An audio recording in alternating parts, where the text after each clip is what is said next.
लब्बैक अल्लाहुम्मा लब्बैक लब्बैक ला शरीका लक लब्बैक इन्नल हम्दा one नेमता luck वल मुल्क ला शरीका लक। बहुत बड़ा रियलिटी शो है, अभी भी चलता है। तो उसमें मैं गई थी, तो मुझे बोला था कि है ना, जे एक आवाज़ को एक शोहरत मिलनी चाहिए। I think this is the max you can gate. Regional reality show था क्या ये? रीजनल नहीं, मतलब ये मैं चल रहा है अभी। अच्छा, ओके, हाँ, बड़े बड़े प्लेटफॉर्म्स का मैं बड़े शो की बात कर रही हूँ। How do you define spirituality? What is spirituality for you? Sense होना कि है ना, एक there is a supreme power जिसके हाथ में सब है, और आप कितना भी हाथ पैर मार लें आप कुछ नहीं कर सकते। तो एक आप होता है ना कि सरेंडरिंग बेसिकली, तो वो that is spirituality for me, कि आप द आर्ट ऑफ सरेंडरिंग। गली मोहल्ले वाले लोग सब बुला बुला के गाओ, ये आ रहा है गाओ, वो आ रहा है गाओ। एक तो ये आर्टिस्ट का ये भी प्रॉब्लम रहता है, बचपन में बहुत टॉर्चर होते हैं वो, उनका बस चले तो दूध वाला रहे, गाओ सुनाओ ज़रा। जितने भी मैं स्टेज शोज करती हूँ वो बिना सोए करती हूँ। आज तक मैं कभी प्रॉपर सो के स्टेज शो नहीं किया मैंने। परफॉर्मेंस पे इम्पैक्ट नहीं आता फिर उसका? नहीं, थैंक गॉड नहीं आता है, हे भगवान। मुंबई एक ऐसा, जैसे मैंने बोला, ड्रीम सिटी। तो क्योंकि मैं यहाँ पे कभी आई नहीं थी, तो मैं हमेशा मतलब एक्साइटेड होती थी देख के कि मुंबई जाना है। कोई रिश्तेदार भी एक तो नहीं रहता था, बताइए। रिश्तेदार भी जितने थे वो दिल्ली तक ही ख़त्म हो जाते थे। Now you are over and above it. हाँ, मतलब वही लिखा है ना, दाने दाने पे लिखा है खाने वाले का नाम, गाने गाने पे लिखा है गाने वाले का नाम। जैसे हम दिवाली मनाते हैं, जैसे हमारे घर पे हम दिवाली मनाते हैं या बाकी फेस्टिवल्स मनाते हैं, वैसे ही रमज़ान है हमारे लिए।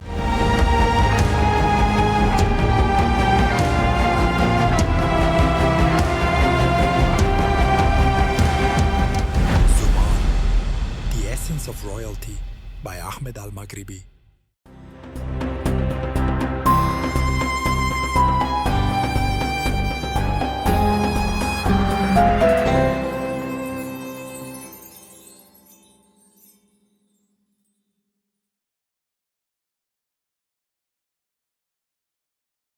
Some voices command attention through volume, others through their swagger.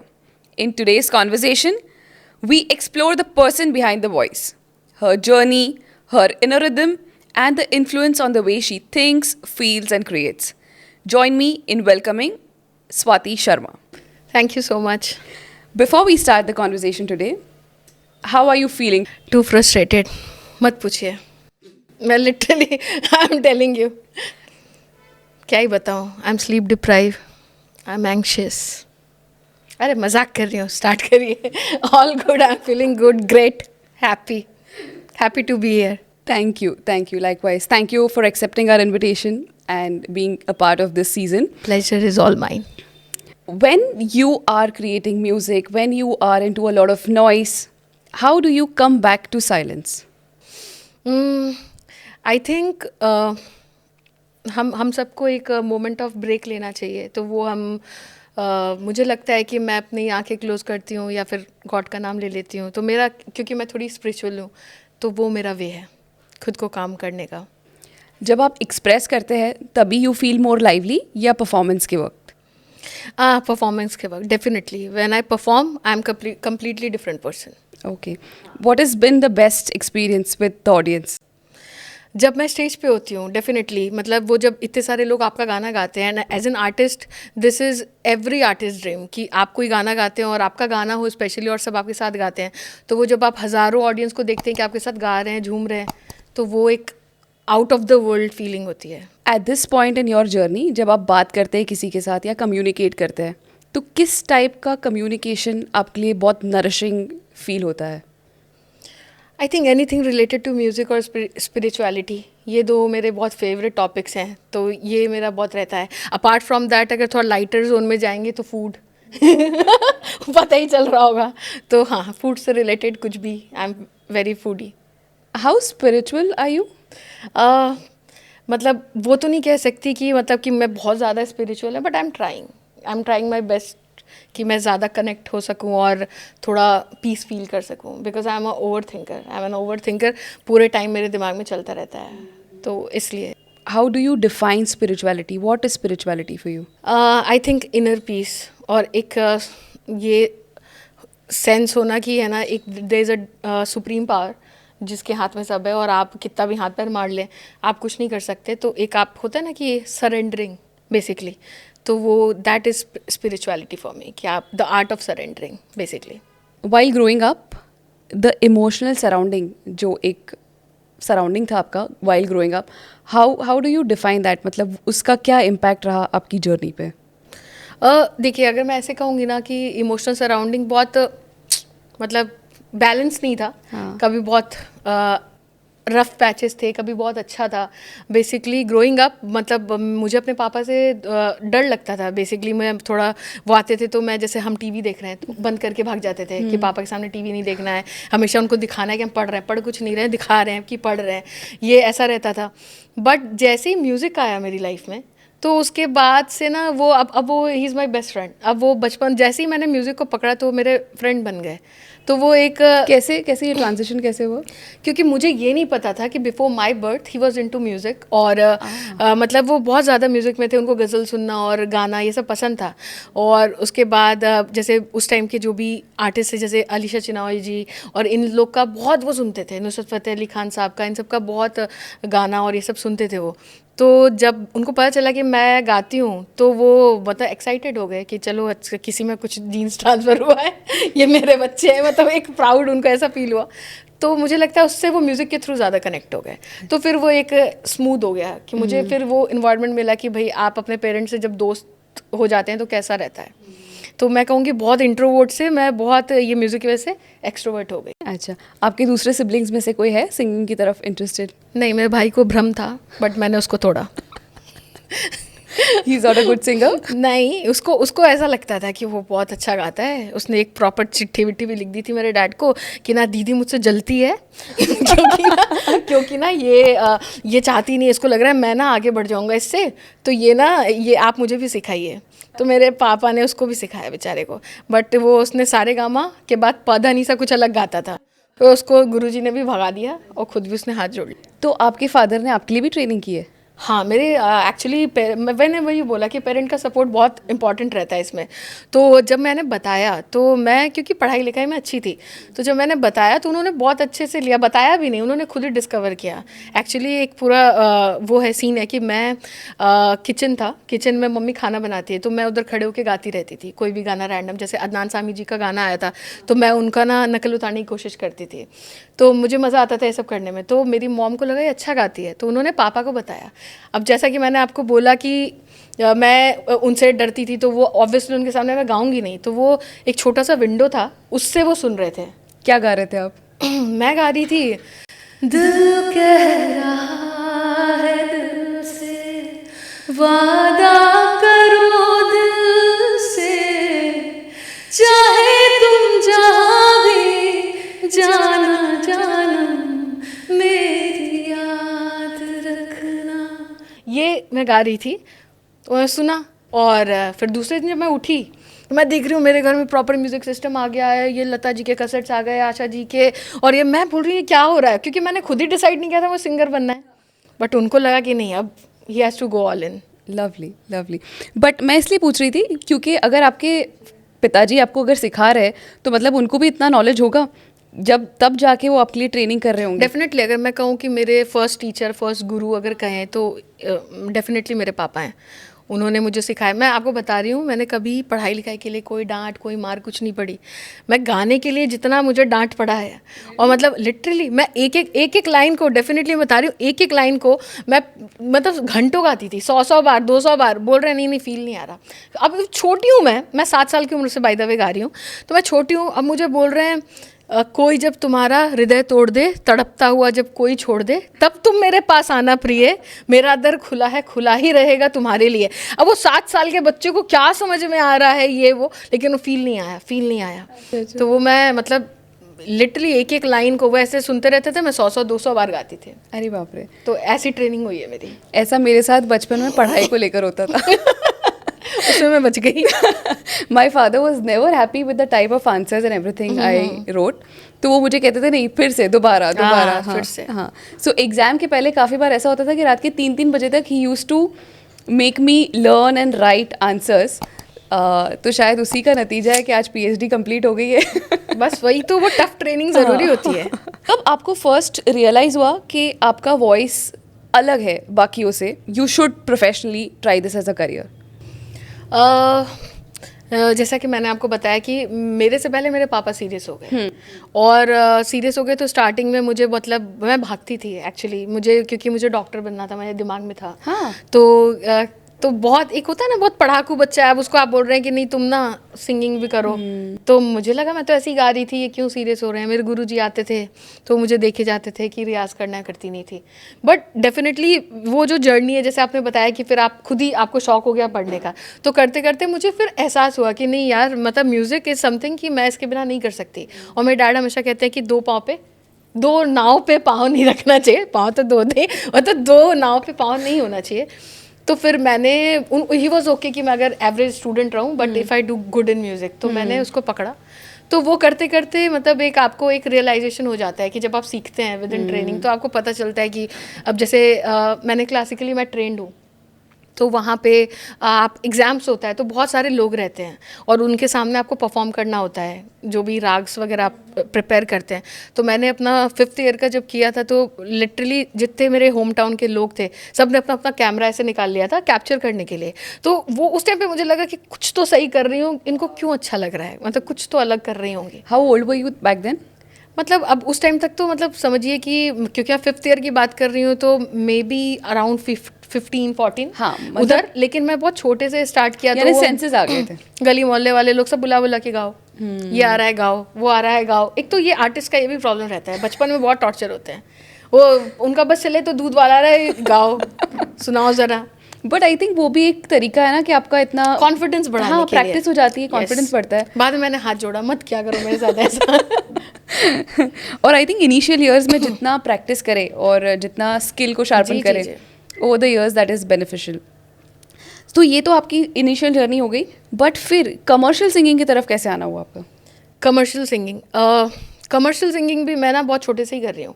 मतलब हाँ, मैं आपको बताती हूँ, मैं इसके पहले बॉलीवुड में आने से पहले I was doing devotional songs.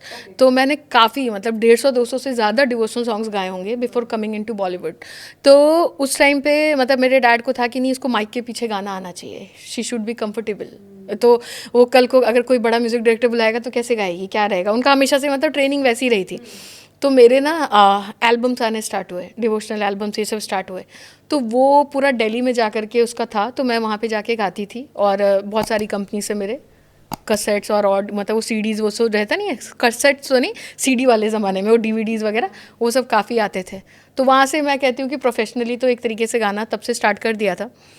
और बॉलीवुड में अगर आप कहेंगे तो आई थिंक 2015 में मेरा पहला गाना आया, और उसके 1-2 साल पहले से मैं ट्राई कर रही थी बॉलीवुड में गाने का। कौन सा पहला सॉन्ग था आपका? टेक्निकली तो बन्नो तेरा स्वैगर है। नहीं नहीं, ओरिजिनली कौन सा? और ओरिजिनली मैंने एक गाना गाया था, फ्लेम करके एक मूवी थी, जो कि वो अवार्ड्स वाली मूवी नहीं होती है, वैसी थी। तो उसमें गाया था ऐश किंग के साथ, बट वो रोमांटिक गाना था। तो अगर आप सोचिए कि अगर वो गाना पहले आता और बाई चांस चल जाता, तो हो सकता था कि जो एक बन्नों को सोच के जो इमेज बनती है दिमाग में, तो वो नहीं बनती। उनको लगता है कि अच्छा ये रोमांटिक गाती है, तो बट वो कहते हैं कुछ चीज़ें डेस्टिन्ड होती हैं, तो वही बन्नो तेरा स्वागर फिर आ गया। सही है। जब आप 15 साल के थे तभी आपका मतलब ये जो रियाज वगैरह चल रहा था and people started recording you, वो एक बहुत फ्रजाइल एज होती है इमोशनली, अगर देखा जाए बहुत ही फ्रजाइल, बहुत रिबेल हो जाते हैं काफ़ी लोग। सिंगिंग ने आपको हेल्प किया इमोशन बैलेंस करने में? बहुत ज़्यादा, मतलब मुझे लगता है कि सिंगिंग को मैं कहूँगी आर्ट ऑफ एक्सप्रेशन।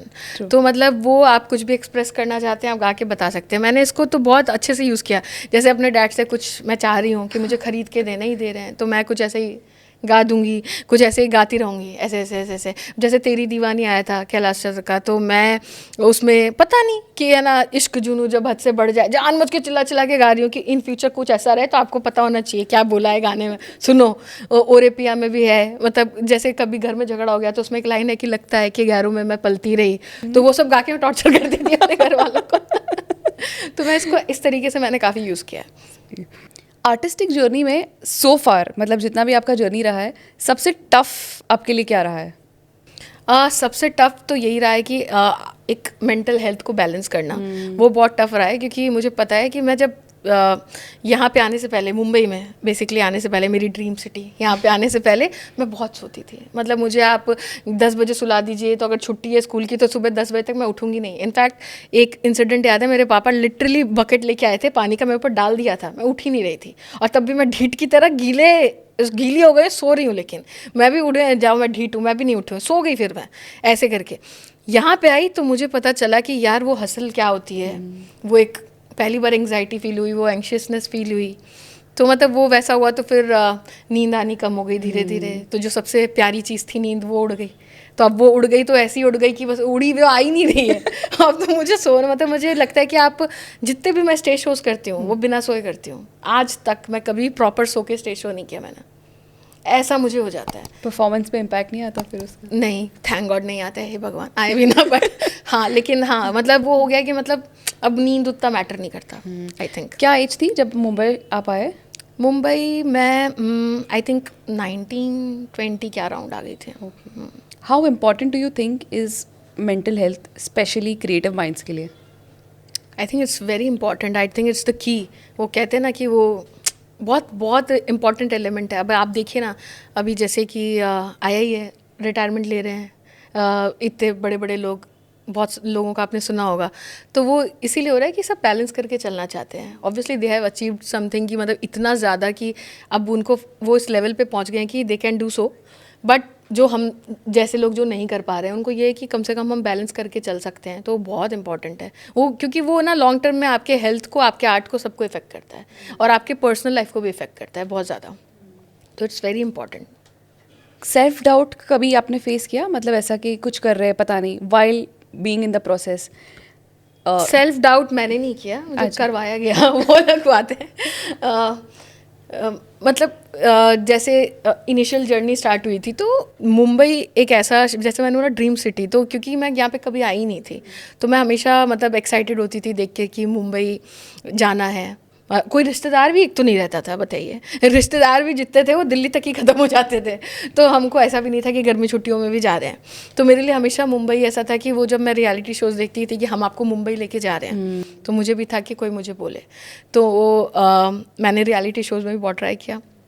तो एक मेरा एक्सपीरियंस है, एक बहुत बड़ा रियलिटी शो है, अभी भी चलता है, तो उसमें मैं गई थी। तो मुझे बोला था कि है ना, आपकी आवाज़ में मतलब वो बात नहीं है कि मतलब इस कमरे से बाहर जा सके, मतलब not as in volume, but कि फेम, जो एक आवाज़ को एक शोहरत मिलनी चाहिए, I think this is the max you can get, इससे बाहर नहीं जा सकता। और आई वॉज यंग, तो मुझे बहुत, मतलब एक होता है ना फर्स्ट टाइम, जैसे एक हिट किया बहुत ज़्यादा, तो बहुत ज़्यादा हिट किया। और मुझे क्या हिट किया, मेरे पापा को ज़्यादा किया। मतलब उनको ये लगा कि ये बोल सकते हैं कि बेटर वे में पुट कर सकते हैं कि आप और प्रैक्टिस करिए, maybe you are not ready now, you will be ready, अभी आप और प्रैक्टिस करिए। मतलब उन्होंने आवाज़ पे ऐसे बोला। तो ही वॉज लाइक कि नहीं, अब तो मुंबई जाना पड़ेगा। तो वहाँ से वो जो एक चैलेंज लेके होता है ना कि रीजनल रियलिटी शो था क्या? रीजनल नहीं, मतलब ये मैं चल रहा है अभी। अच्छा, ओके, हाँ, बड़े बड़े प्लेटफॉर्म्स, मैं बड़े शो की बात कर रही हूँ। तो उस वो जो मुझे वो रिमार्क मिला था ना, तो उस टाइम पे डेफिनेटली मुझे सेल्फ डाउट एक बार आ गया था। मैं रात में 3-3 बजे, अब मैं बता रही हूँ ना, सीरियस नहीं होती थी रियाज को लेकर, तो रात में 3-3 बजे उठ करके हारमोनियम लेकर के सा लगाने की कोशिश कर रही हूँ। मेरे पापा को लगा कि भाई अब ये फर्स्ट टाइम मुझे ना लाइफ में सैडनेस फील हुई है। अभी तक मैं अपने स्कूल में वंस मोर, अरे स्वाति, ये वो, मतलब हमेशा से बहुत मुझे वो मिला। और अब फर्स्ट टाइम मुझे ऐसा लग रहा है, कोई बोल रहा है यार इससे बाहर तो जा ही नहीं सकती है आपकी आवाज़, और बहुत बड़े म्यूज़िक डायरेक्टर ने ऐसा बोला।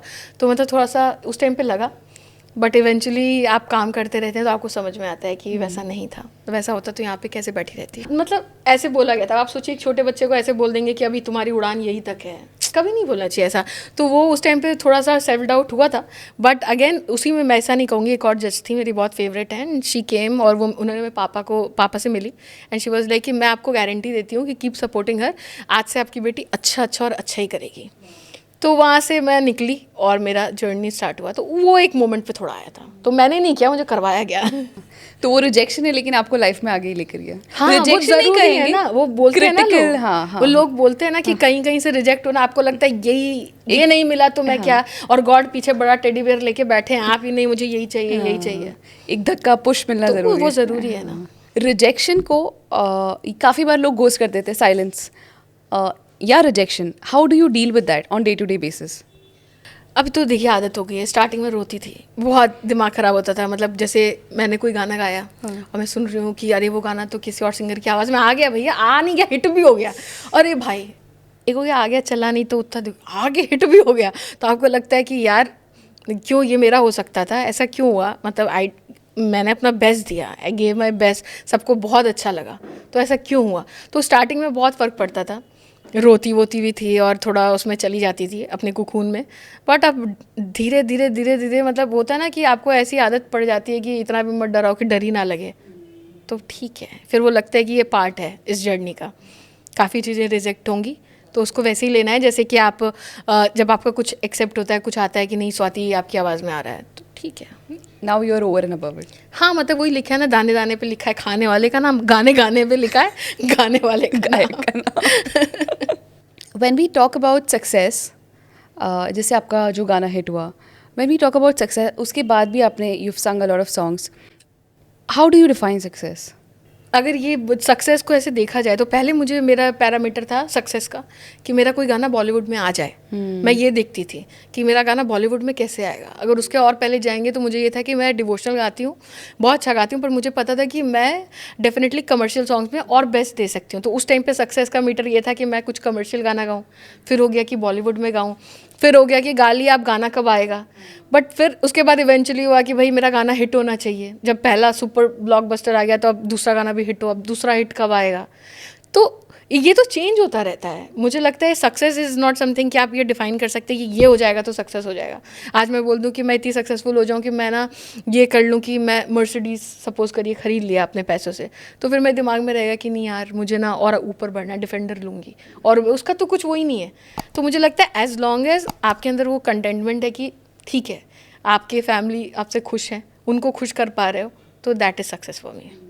जैसे आपने कार्स वगैरह की बात की, जो मटीरियलिस्टिक चीज़ें हैं, अभी फ़िलहाल आपके लिए मटीरियलिस्टिक चीज़ें इंपॉर्टेंट मैटर करती है? Because I remember while growing up वो सारी चीज़ें पर्सनल एक्सपीरियंस से कह रही हूँ, वो बहुत मैटर करती थी, बट अभी शायद इतना मेरे लिए इम्पोर्टेंट नहीं रखती है। ठीक है, कुछ कुछ चीज़ें इंपॉर्टेंस रखती है। How what stage have you reached? मुझे देखिए मैं ये नहीं कहूँगी कम्प्लीटली कि नहीं करती हैं, क्योंकि डेफिनेटली मैंने जो सोचा है अभी तक मुझे लगता है कि जब तक मैं उसको अचीव ना कर लूँ तब तक तो वो एक रहेगा ना कि अरे वो तो चाहिए था, वो तो चाहिए था, हो सकता है उससे बेटर कर लूँ। बट मुझे लगता है कि अभी मैं उस स्टेज पे नहीं आई हूँ मैं कम्प्लीटली कि मुझे लगे कि मुझे मैटर नहीं करता है।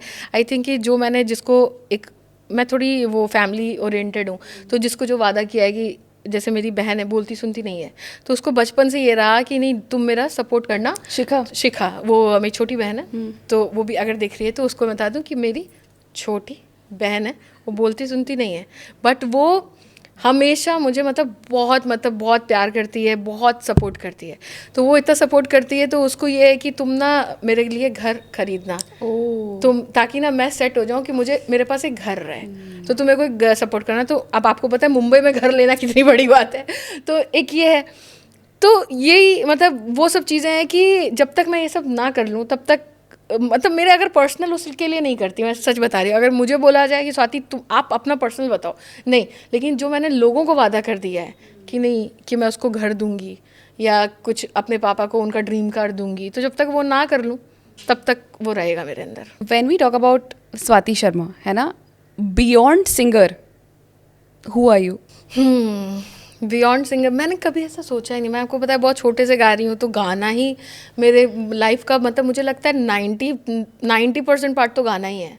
उसके अलावा जो स्वाति है वो इस समवन की जो अपने फैमिली को पूरे टाइम खुश देखना चाहती है या उनके लिए कुछ करना चाहती है, या फिर अगर ऐसे छोड़ा जाए तो मैं बार बार मतलब स्पिरिचुअलिटी की तरफ भागना चाहती हूँ। मुझे शांति चाहिए मतलब दिमाग में, और मुझे एक कनेक्शन हमेशा मैं चाहिए कि मुझे कभी अगर फील ना हो वो कनेक्शन तो मतलब मुझे थोड़ा प्रॉब्लम हो जाती है कैसे कैसे। तो वो हूँ मैं। अगर सिंगिंग को हटा दें तो I am very simple person, simple at heart, कि बस एक छोटी छोटी खुशियाँ कि मतलब घर वाले खुश रहें, ये रहें वो रहें, जो ड्रीम किया है उसे पूरा करके दूर से अगर अपनी जर्नी देखूँ तो मुझे भी एक स्माइल आए कि इस लड़की ने कर दिया।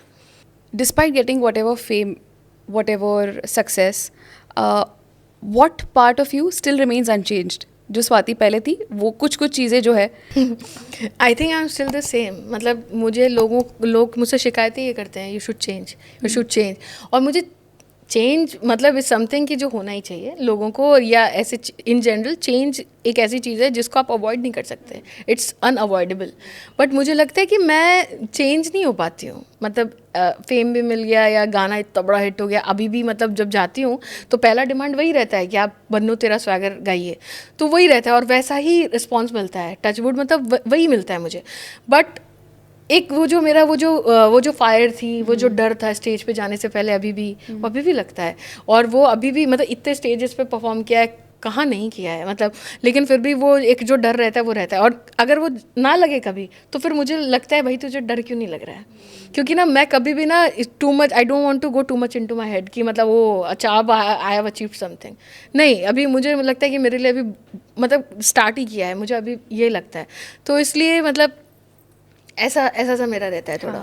और मुझे लगता है when you feel that you arrived, हाँ, मतलब वो जर्नी वहीं हाँ, खत्म तो हो जाती journey है. खत्म हो जाती है. हाँ. तो वो नहीं है, तो इसलिए मुझे ऐसा फील होता है कि नहीं करना है अभी. तो अभी वैसे सेम ही फील होता है. सही बताया, कुछ चेंज नहीं हुआ एज सच. आप प्रैक्टिस करते हो इसको कि effortlessly it happens like this? नहीं, एफर्टलेसली होता है. और प्रैक्टिस नहीं करती मतलब इस चीज़ का मतलब जैसे अगर आप मेरे बोलेंगे कि तब आप जो रियाज़ करते थे अब करते हो, कि हाँ करती हूँ. तब जो मतलब गुरुजी समझा रहे हैं तो उसको सुन के ठीक करना है, तो हाँ अभी भी करती हूँ. पापा अभी भी डांट देते हैं क्या गाने के लिए? हाँ डांट देते हैं.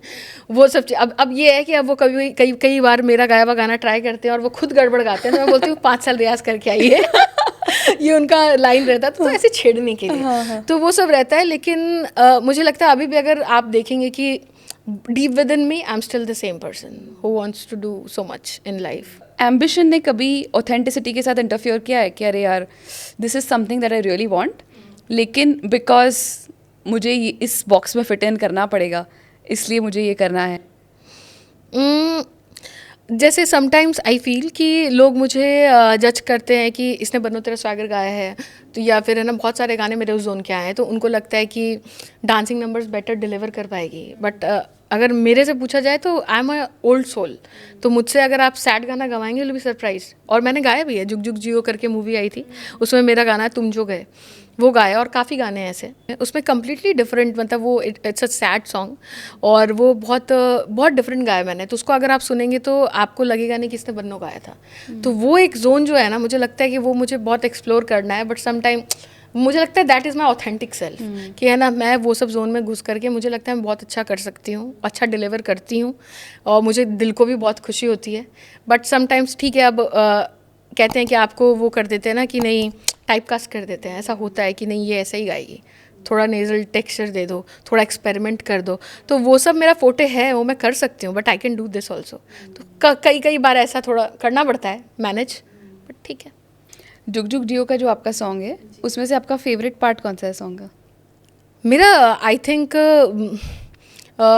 उसका अंतरा बहुत अच्छा है. बट अगर ओपनिंग भी देखेंगे तो वो गाना ऐसा है कि आपको स्टार्टिंग से ही हुक करके रखता है. तो जैसे मैं 2 लाइन आपको गा के बताती हूँ. तन्हा घटा सा मन है ये प्यासा, आँखों से बहता टूटा सतारा, थमे न रो रो के नैना मेरे तुम जो गए, थमे न रो रो के नैना मेरे तुम जो गए. ये इज़ देयर, मतलब आपके अभी भी कोई ऐसे ब्लॉक्स है या चीज़ें हैं जहाँ पे ट्रस्ट करना इंडस्ट्री में डिफ़िकल्ट है, क्योंकि इंडस्ट्री नॉर्म्स और इंडस्ट्री स्टैंडर्ड्स डिफरेंट है. And at times as an artist जो आपको परफॉर्मेंस देनी है या जो आपका, जैसे आप कह रहे थे कि टाइप कास्ट किया जाता है, and if you want to try something different, is it easy to trust the person who is asking you और making you do something different, और is it still, you know, a question mark whether I should go ahead with that or no?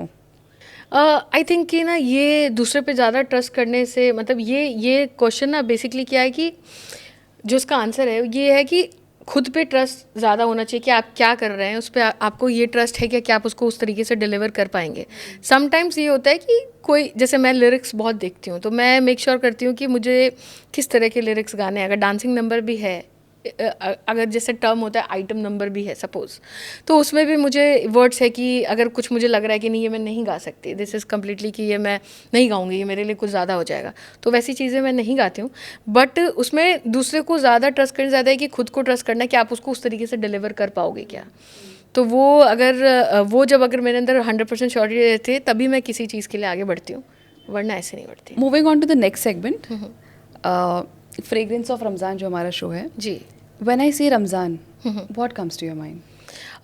मैं बताऊं, रमज़ान से मेरा ये है कि मुझे ऐसा लगता है कि एक फेस्टिविटी जो होती है, अब जैसे हम दिवाली मनाते हैं, जैसे हमारे घर पे हम दिवाली मनाते हैं या बाकी फेस्टिवल्स मनाते हैं, वैसे ही रमज़ान है हमारे लिए। क्योंकि मेरी फ्रेंड है अलका खान, वो मेरे साथ ही रहती है, तो वो मेरी रूमी है, तो क्योंकि वो हमारे साथ रहती है and she is away from her family पिछले 8 साल से समथिंग, तो हम मेक श्योर करते हैं कि रमज़ान में उसके लिए मतलब हम इफ्तारी जो होती है तो वो रोज़ा रखती है, तो इफ्तारी के टाइम पे जो पूरा प्रिपरेशन रहता है तो पूरे मतलब फैमिली मिलके करती है। मेरी मॉम बहुत सारी चीज़ें उसके लिए बनाती रहती हैं, और फिर हम लोग मेक श्योर करते हैं कि इसको खिलाएं अच्छे से, और जो भी इसको चाहिए इसका फेवरेट हो। तो वो देख करके मुझे लगता है कि रमज़ान इज़ फुल ऑफ मतलब पीस और हैप्पीनेस, मुझे ऐसा फील होता है। तो वैसा सा है। और इनफैक्ट ईद भी आती है, तो ईद वाले दिन मेरे घर पे मेरे पापा, मेरी mom, everyone is in the kitchen. मतलब वो सेवई का वो जो खीर बनना है वो बनता है, तो एक इंसान कुछ उसको आलू पूड़ी पसंद है, आलू पूड़ी, कोई जैसे मैं बिरयानी बनाती हूँ तो वो मैं बना रही हूँ। हाँ, आई कुक समटाइम्स, तो वो मैं शौक नहीं है, लेकिन अगर मेरा मन है तो मैं कर सकती हूँ। तो उस दिन मैं स्पेशली, क्योंकि उसको स्पेशल फील कराने के लिए हम ये सब करते हैं कि उसको लेफ्ट आउट फील ना हो, तो उस प्रोसेस में हमें भी काफ़ी चीज़ें पता चली हैं, तो हम इंजॉय करते हैं। सही है। आप अलका की बात कर रहे थे, I remember last year if I am not mistaken we were together for Umrah. हाँ, रमज़ान में। यस, और आप वीडियो कॉल पे उसको गाइड कर रहे थे कि you should not be doing this, याद है आपको? यस। क्या था कि वो जा रही थी फर्स्ट टाइम उम्रा करने, एंड उसका ड्रीम था कि मैं उम्रा करूं, तो और एक अल्टीमेट ड्रीम तो ये कि हज करे, लेकिन उम्रा उसका था कि पहले स्टार्टिंग तो वहीं से आया, if I am not wrong, वहीं से होती है। तो वो जा रही थी, तो मैं उसके बिहाफ में रिसर्च कर रही थी कि क्या करते हैं, कैसे करते हैं, तो बहुत लोग के व्लॉग्स वगैरह मैंने देखे, तो मैं उसको वो गाइड कर रही थी कि क्योंकि उसका जो रूम था वो काबा व्यू था, तो आई वाज लाइक कि तुम वहाँ से मत देखो, तो वो वहाँ से मत देखो, तुम आंख बंद करके ऐसे चलना या नज़र नीचे करके चलना, और एक सर्टेन पॉइंट पे जब तुमको लगी कि अब एकदम सामने आ गई हो, then you should look up, और वो एक फीलिंग होगी ना, वो अलग होगा। तो वो मतलब मुझे भी गुज़बम्स आ रहे से बोले, मैंने उसको बोला वैसा करने के लिए, और आई थिंक उसने वो किया। तो फिर उसने वो किया, तो फिर उसने बताया कि शी गॉट इमोशनल, क्योंकि उसने पहले से नहीं ऐसे देखा, एक एक्साइटमेंट होता है, पर उसने सब कंटेंट करके रखा था, ऐसे देखा फर्स्ट टाइम, तो उसको वैसा फील हुआ, शी गॉट इमोशनल, तो उसने मुझे फ़ोन किया कि हाँ यार ये तुमने सही बताया। बाकी तो मैं उसको पूरा बता रही थी कि यार ये लब बैक जो आप लोग आपको पता है? हाँ, मुझे पता है, क्योंकि आई थिंक आप लोगों ने ग्रुप बनाया था, उसमें शेयर किया था ये याद करना है, तो ये मैंने उसके पहले याद कर लिया था। तो आप गा सकते हो उसको? मैं ट्राई कर सकती हूँ। अगर कुछ गलती हो जाए प्लीज़ मुझे माफ़ करिएगा, मुझे मतलब 1-2 बार का मेरा मेमोरी है ज़्यादा, बट मुझे चीज़ें याद हो जाती हैं, ब्रेन। तो मैं बताती हूँ। लब्बैक अल्लाहुम्मा लब्बैक, लब्बैक ला शरीका लक लब्बैक, इन्नल हम्दा वन नेमता लक वल मुल्क ला शरीका लक। तो ये मैंने याद कर लिया था, और उसको बोलती याद कर, उसको सुनाती रहती थी, उसके फैमिली ग्रुप में गा के भेज दिया सब याद करो। तो वो सब मतलब मैं उसको पूरा कि पहले जाते हैं ना, तो पहले मस्जिद आयशा में जाते हैं, और ये पूरा मैंने रिसर्च करके रखा इतना डीप। हाँ, तो मैं उसको बताती रहती थी, तो वो मेरे अंदर रहता है थोड़ा। बिकॉज मुझे याद है, this is for audience, that Swati was constantly there video call पे, वो भी देखते थे, मुझे भी दिखा। I remember that because I was with her. So yeah sweet memories. सो जैसे कि आपने कहा रमज़ान भी सब मिलकर मनाते हैं, ईद भी सब मिलकर मनाते हैं, any special thing that you look forward to for during Eid?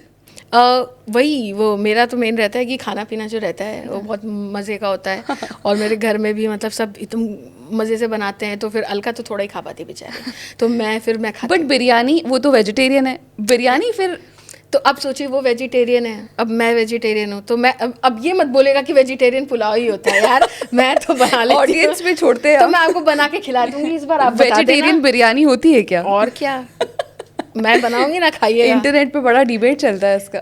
अरे लेकिन अच्छी लगती है। अब हम मुझे तो वही पता है, अब मैंने तो खाया भी नहीं, अब मुझे क्या पता आप किस टेस्ट की बात कर रहे हैं। मेरी जब अलका से बात हो रही थी, शी सेड दैट आपका मनौना धाम स्पिरिचुअल प्लेस है, जी। वहाँ पे भी कुछ आपके स्पिरिचुअल सॉन्ग्स प्ले होते हैं। जी एक्चुअली क्या है, जब मैं बताती हूँ सुप्रीम पावर से मैं कनेक्टेड फील करती हूँ, तो मेरे दिमाग में, मेरे दिल में that is Khatu Shyam ji.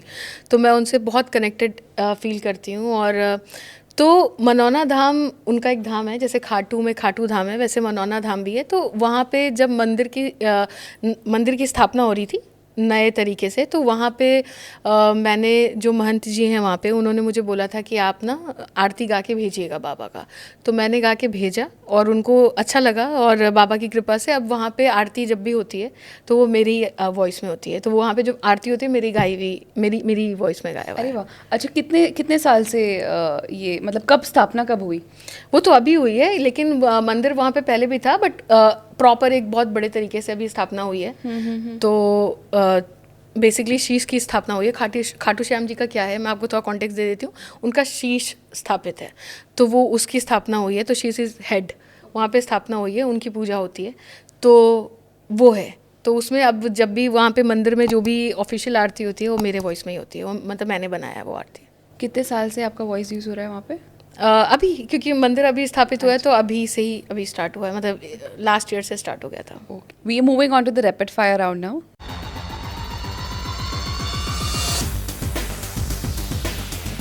What is your most treasured memory? जब बनो तेरा स्वैगर आया था, तो वो जो एक इमोशन मैंने अपने घर में देखा, मुझसे ज़्यादा मतलब मेरे पापा और इन लोगों की आंखें में, कि ऐसा लगा कि I have made it. Excitement, I have arrived, कि मतलब अब शुरू हो गई ये journey. What is the last time you cried in front of another person or by yourself? Last night. Really? हाँ, चलता रहता है, मतलब थोड़ा अब जैसे मैंने बताया ओवर थिंक करूँ तो थोड़ा ज़्यादा सोच लिया, ये नहीं हुआ वो नहीं हुआ, बहुत सारी चीज़ें रहती हैं, तो हो जाता है। मैं रोती हूँ थोड़ा ज़्यादा। But ठीक है, I think रोने से I think emotions बह आर्टिस्ट जाते हूँ हैं। ना, इमोशनल हूँ ना। नहीं, emotions बह जाते हैं, then you're back to yourself. Yes, Yeah. yes. What is the one thing that you like the most about yourself? About my self, वो तो एक लाइन है ना, मैं अपनी फेवरेट हूँ। ऐसा कुछ नहीं है, मतलब लेकिन वही है कि लव योर सेल्फ। तो I try to love myself. मुझे लगता है कि वो मुझे करना चाहिए, वो करती नहीं हूँ, वो मुझे करना चाहिए। अगर कहे कि स्वाति शर्मा को 3 वर्ड्स में डिस्क्राइब करना है, 3 वर्ड्स में, ओके, आई थिंक पैशनेट, उसके बाद I think emotional and expressive. 3 things you don't step out of the house without. Phone, my swag and good fragrance. क्योंकि वो, हाँ मतलब वो अच्छा परफ्यूम आप पुटअप करते तो स्वैग भी आ जाता है। Oh wow, lovely. On that note, हमारे पास ये परफ्यूम्स है आपके लिए। Oh, This is wow. by Ahmad अल मगरबी। उनके कुछ बेस्ट सेलर्स हैं। That's तो great. आप अब से ये लगा कर जाइएगा, आपका स्वैग थोड़ा और भी बढ़ जाएगा। मुझे तो मतलब मैं कह रही हूँ, अगर कुछ और भी मांगती तो वो भी मिल जाता। मुझे बहुत शौक है, टू बी रियली ऑनेस्ट, मुझे फ्रेग्रेंस का बहुत शौक है। मैं इनफैक्ट कहीं जाती भी नहीं हूँ तो भी मैं घर पे लगाती रहती हूँ। तो मतलब this is best thing for me. तो थैंक यू आपको, और थैंक यू टू अहमद अल मगरबी। आपने मुझे ये दिया, और मैं ज़रूर लगा करके ज़रूर बताऊँगी कैसा लगा। Thank you, Swati, for the honesty that you brought into this space. Conversations like these remind us that depth often speaks softly and stays longer. Thank you. Hey guys, this is Swati Sharma and you are watching me on the Wit Chat Show.